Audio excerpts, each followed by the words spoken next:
Dans une enquête de Télérama, Nagui est décrit comme l'un des hommes forts du petit écran, animateur populaire de France 2 mais aussi producteur au bras long qui divise. Il est l'un des animateurs les plus emblématiques du service public. Nagui, 61 ans, est à la tête de nombreux rendez-vous de France 2, Taratata depuis 1993, le Téléthon depuis 2004, N'oubliez pas les paroles depuis 2007. Sa dernière création, Votre vie en jeu, co-animée avec Bruno Guillon, a elle aussi été un succès avec 2,2 millions de curieux devant leur poste lors de la diffusion de ce divertissement début avril.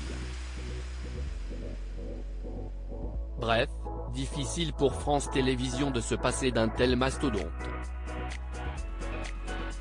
Si est ce que soutient Télérama dans une enquête parue ce mardi 25 avril, révélant que le groupe audiovisuel lui a proposé un contrat en béton et verse chaque année près de 30 millions d'euros à Air Productions, la société du présentateur. Le trauma de Nagui au début des années 2000. En 1999, Nagui prend la succession de Philippe Gildas et Antoine Decaune en animant Nulle part ailleurs sur Canal+.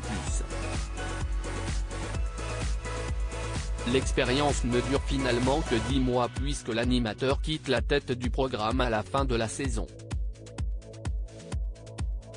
J'ai vraiment la gorge serrée.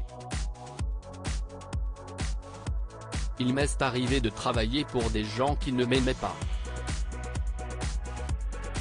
Là, je me sépare de gens que j'aime bien, si est-il le paradoxe de la télé, confiait-il à l'époque dans les colonnes de Libération. À la suite de cette expérience, il lance plusieurs nouvelles émissions qui ne prennent pas forcément auprès du public.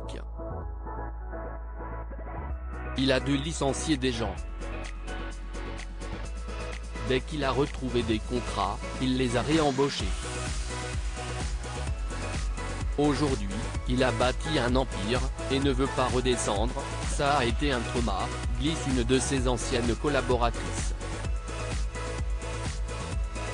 Nagui est un personnage assez terrifiant, assure un ancien dirigeant de France Télévisions. Un ancien dirigeant de France Télévisions, sous couvert d'anonymat, en dit plus sur la personnalité de l'animateur.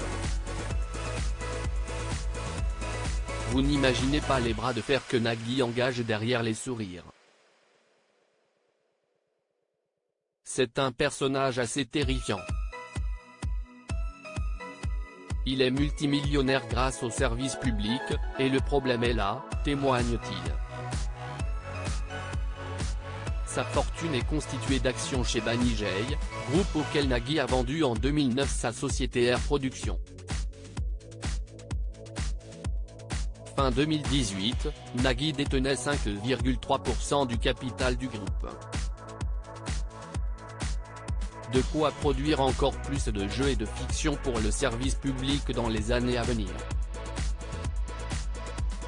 À lire aussi: On a pourri des vies entières, l'étonnante et amusante prise de conscience de Nagui sur l'impact de N'oubliez pas les paroles.